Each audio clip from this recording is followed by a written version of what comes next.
Hey guys, so in this lesson we're going to discuss numbers in JavaScript.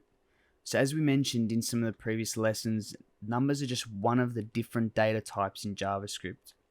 So if we right click and we go to inspect in Google Chrome, and we click on the console tab, we have access to the console.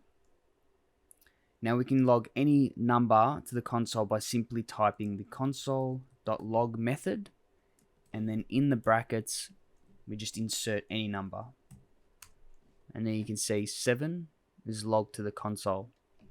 Now apart from logging just simple numbers, we can even perform arithmetic operations like addition or subtraction, multiplication, division.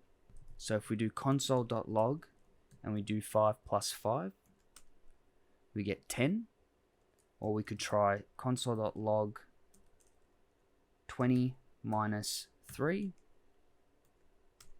and we get 17. You can also use the other operators such as multiplication 5, asterisk 5, which is the equivalent of times multiplication. We get 25. Or we can do console.log 10, and we do a / and then 2. And this is the equivalent of 10 divided by 2. And we get 5. Now another operator I'd like to discuss is the remainder operator, also known as modulo.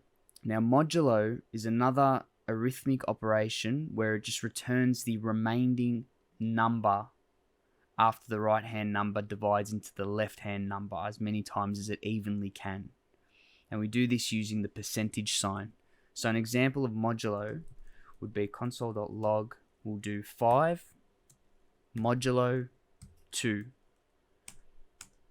And we get the answer 1. And the reason why we get 1 is the number 2 goes into 5 2 times. So 2, 4.